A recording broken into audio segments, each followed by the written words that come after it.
Back at the start of 2024, I made some predictions. Now let's look back and watch how badly they honk. So get yourself comfortable and we'll spend the next 25 minutes or so laughing at this absolute fraud and exposing him for the lack of will knowledge, washed, big, shiny forehead, receding hairline man that he is.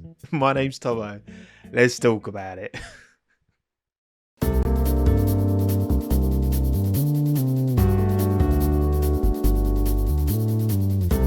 Surely only one way this goes, right? Well, surely. Right, let's crack on. Come on then, Tommo of Who's the past. going to win? What Who's were you going to be saying? last? Constructors, that 10 as well, plus a few little special categories I'll put at the start. First category, most improved driver in 2024. Who is going to turn their fortunes around? Maybe it's a driver who didn't have a very good 2023 at all.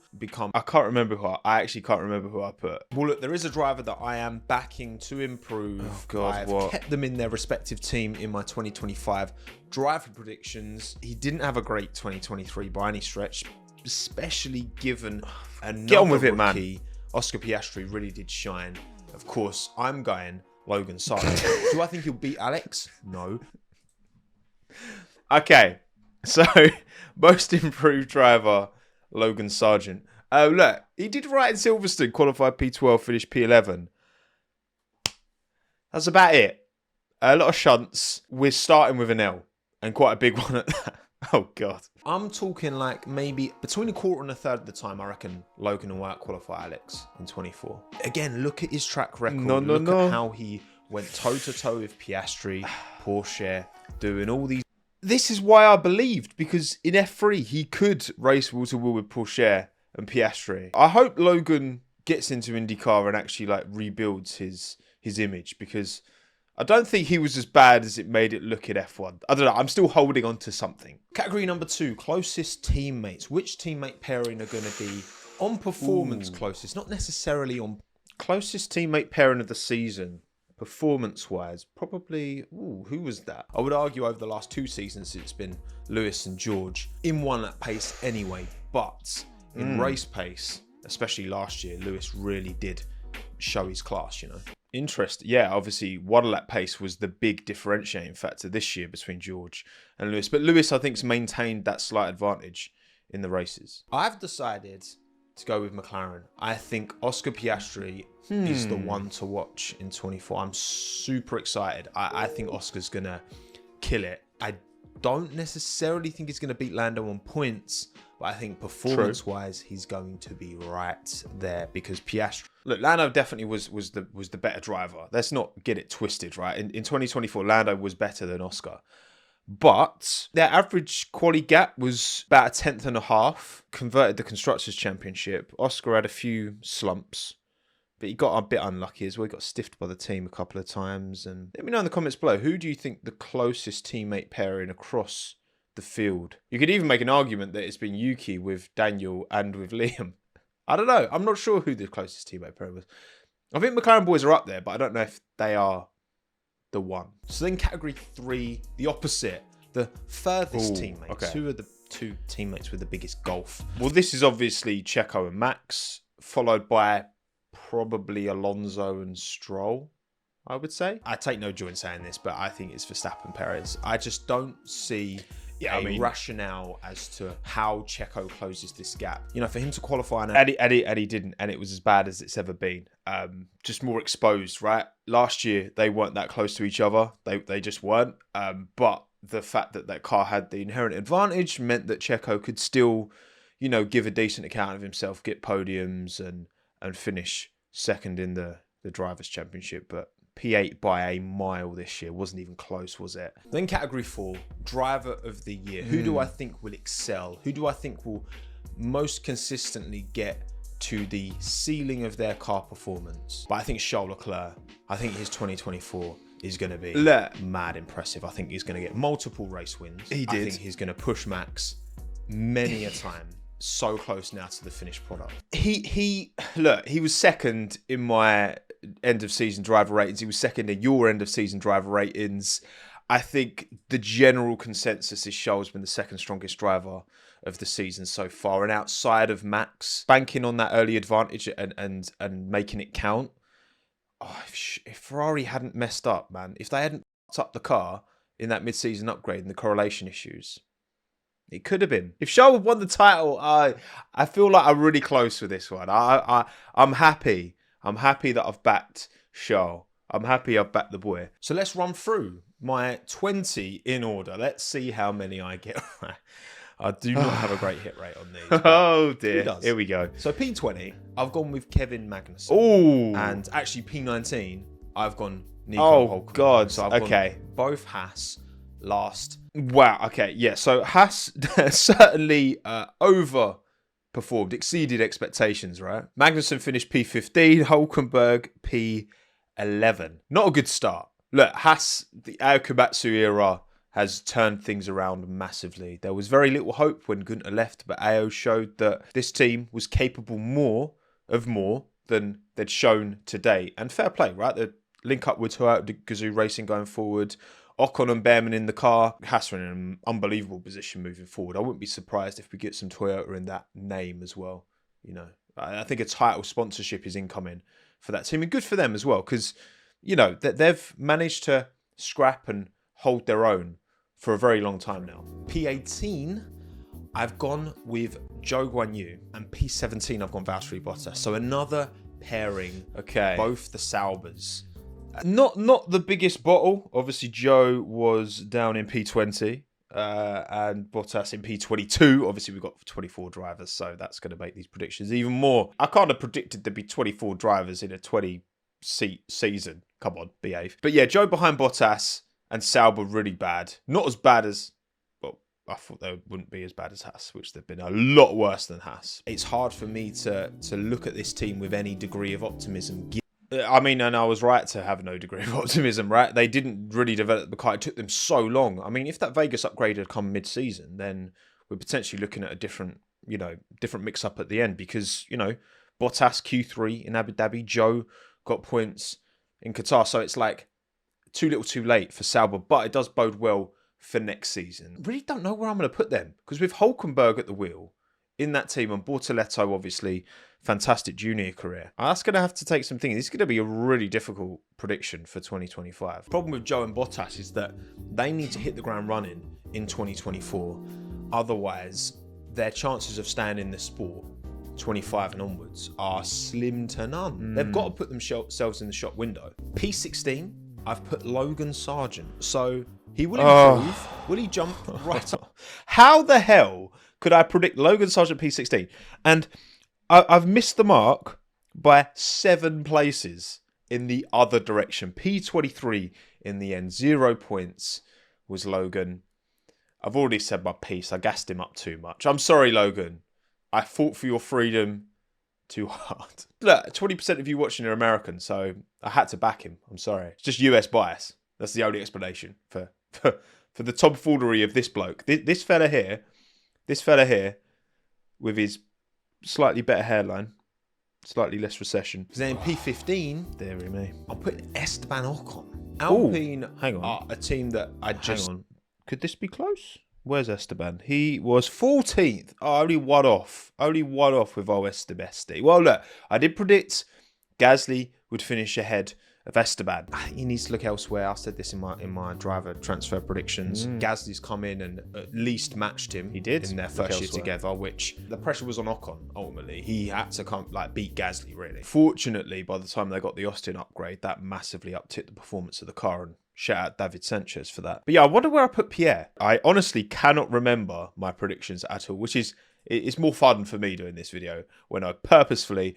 Look at that face. Look at that beautiful face. When I purposefully make sure I don't get spoilers. P14, I've gone Alex Albon. So I think he'll be 2 positions ahead of his teammate Logan. So, okay, P14 for Alex. He was actually P16 in the end. It's not a country mile off. Ahead of Logan anyway.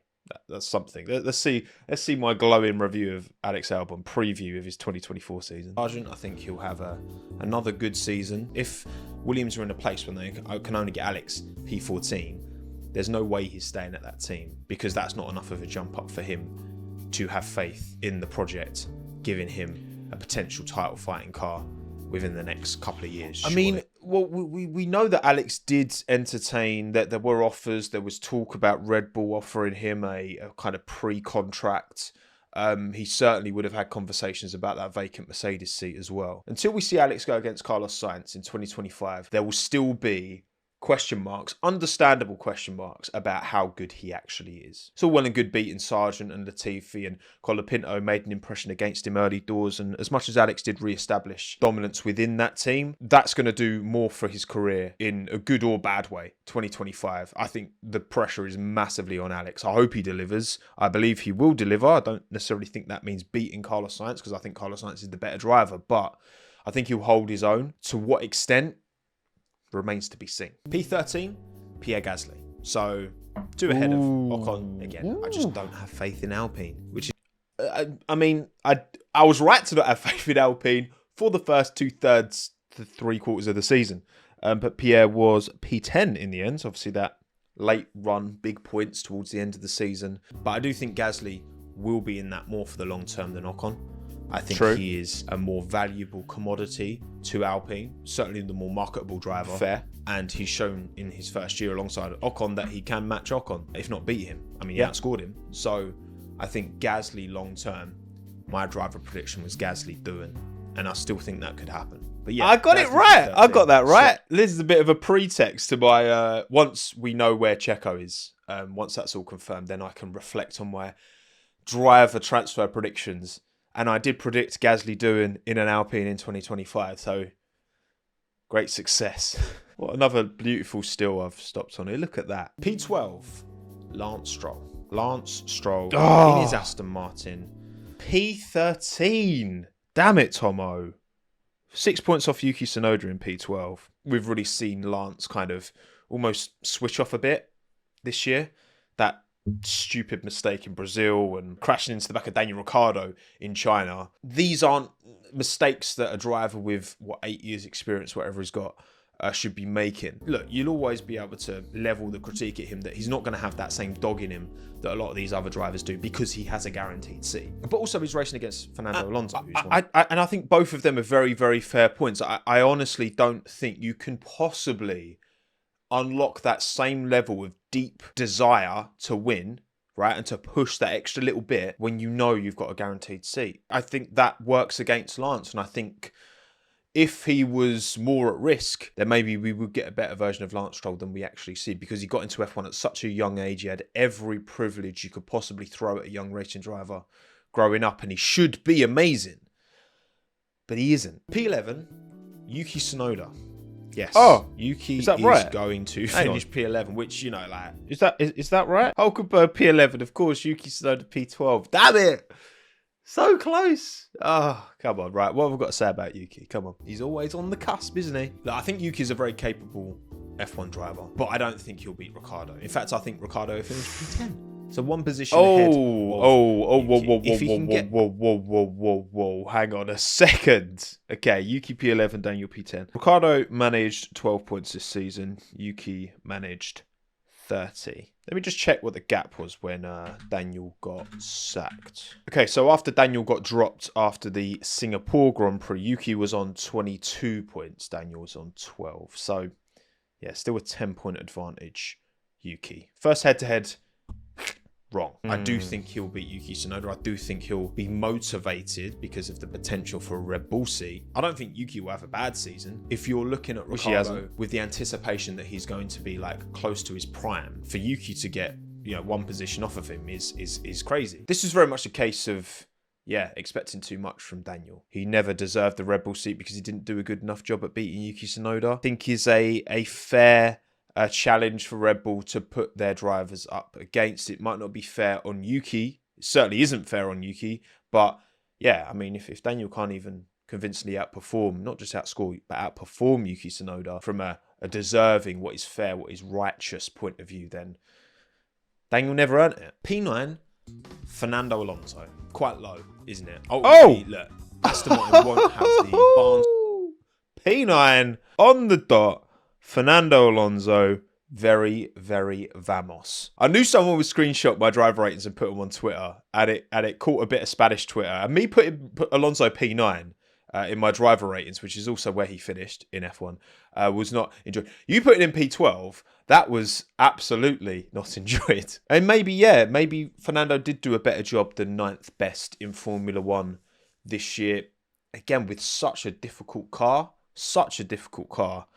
it's really hard to make. It's almost as bad as the Sauber in some ways, right? Because the Sauber was so on its own. Aston Martin was quite often on its own in that kind of uncanny valley between the top teams and the rest, that it was really hard for Fernando to show, well, has he had a worldie of a drive, or has he just been all right, and the car is what it is. I'm sure he'll be entertained in that Mercedes seat. I guess it depends on where Mercedes are as well, relative. You would think long-term Mercedes would be... That would have been pretty cool. Alonso Russell at Mercedes would have been pretty... I do wonder if Fernando actually had conversations with Toto about that. Because Toto could have been like, right, we'll stick Kimi Antonelli in a Williams, and we know that deal was discussed and very much an option. And then put Fernando for 25 and 26, 2 years alongside George in a Mercedes in a competitive car, go for a title. Then once 26 has been and gone, stick Kimi in the Mercedes for 27 onwards and let Kimi do the same kind of journey that George Russell did at Williams first. That would have been really cool to see. I'd have liked that. P8, I've gone Lewis Hamilton, and P7, I've gone George Russell. Oh, okay. Whoa. So actually, they were P6 and P7, but correct order: George Russell ahead of Lewis Hamilton. So that's another head-to-head ticked. Mercedes have to prioritise somewhat George Russell at least by the second half of the season, because Lewis is leaving to Ferrari. Mercedes can't be naive to that fact. Okay, they have to focus on what's going to better them. Tommo. In the long term. Lewis has been there a long time, but he's leaving. He's given a whole year of notice. These two will be close. I think, qualifying pace, I've got no reason to believe it will change. And that was wrong. Qualifying pace did massively shift towards George Russell. But look, and I said this when I did the Sky pod with Nico, and he didn't agree, right? Surely it's pragmatic for Mercedes to favour George somewhat in some way. I'm not saying they're vandalising Lewis's car, for crying out loud. No, obviously not. But just prioritising what he wants, what he needs from the car, and have George's input and feedback being the focus for Mercedes moving forward. If they're not doing that, if they haven't been doing that for most of this season, they've been idiots, right? Yes, it's Lewis Hamilton, but they have to protect themselves. They have to protect themselves moving forward, because Lewis is buggering off to Ferrari. So you do what you need to do to get the job done. And I think, probably preference did shift to George from many people over the course of the season, because that's surely how a top-tier competitive team should go about a driver leaving and giving them an entire year's notice. But also with another year under his helmet, I think George, his race pace, his decision-making should only get better with time. I think it has. I do think 24 will be his best season to date in a Mercedes. Yeah, I think it has. With the W15, Definitely. Do I trust Mercedes to have jumped McLaren and Ferrari from the start of the season as well? And if Red Bull dare stick 0 pods on their car in Suzuka, I am going to lose it. P6, Sergio Perez. Oh, Checo P6, he was P2 last year. So I predicted Checo wouldn't finish anywhere, not even top 5.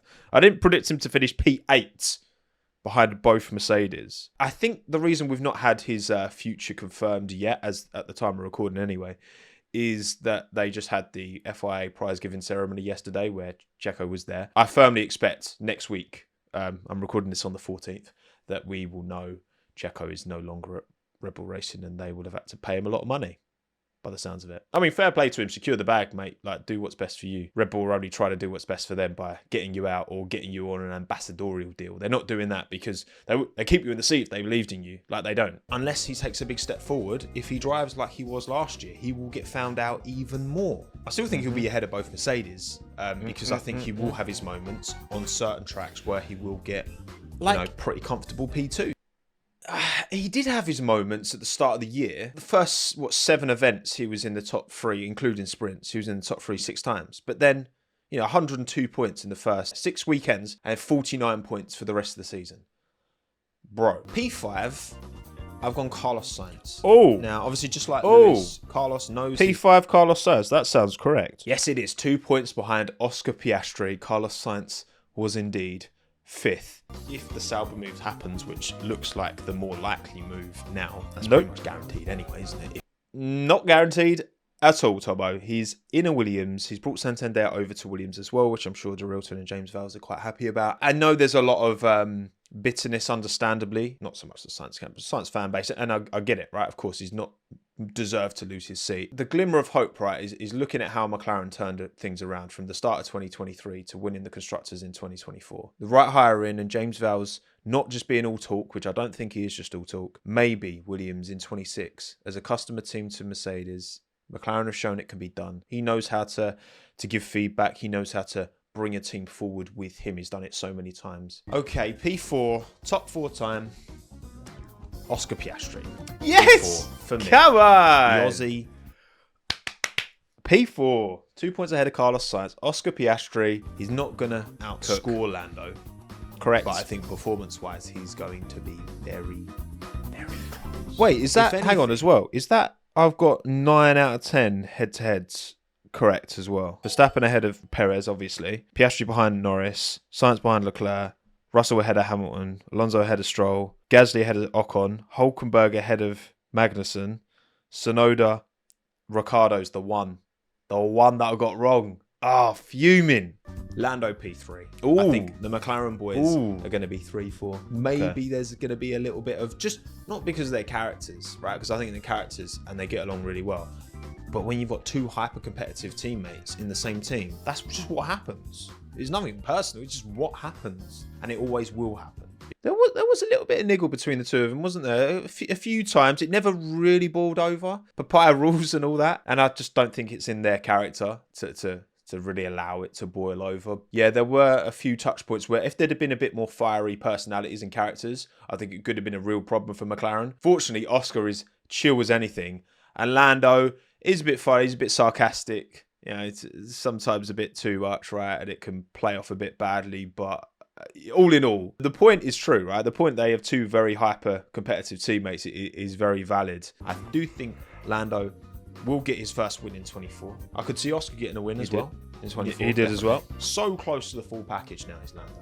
I think in the races, he's really good. What I will say as well, I think it's all going to be pretty close. I don't think Sainz is going to be a mile off them too, not by any stretch. Sainz is only 2 points behind Piastri, so that's kind of true. Not so much about Norris. Anyway, right, I think we've got the final 2 here. Let's go. Because then in P2 is Max... it's Charles Leclerc. Sorry, it's Charles Leclerc. It's Charles Leclerc P2. I think he's going to be fantastic. I think he's going to be so good in 24. I think Max is going to win it. Max is P1. But I think it's going to be... I'd say very close. It's going to be much closer. I think... Here's one. I think Charles Leclerc will be within 100 points of Max Verstappen. He was 356 points to Max Verstappen's 437. So within 80 points, 81. I'm just so annoyed with Ferrari that they messed up that upgrade. Man, that could have been so good. It could have. It was great anyway, right? It could have been unbelievable because Charles would have taken it to Max. You know it. I know it. We all know it. Fair play, Max. He converted in a car that didn't play ball all season. But Verstappen still wins it because he's the best driver in F1 right now. He's got the best car, whatever Adrian's cooking in that Red Bull. Adrian's looking pretty mad.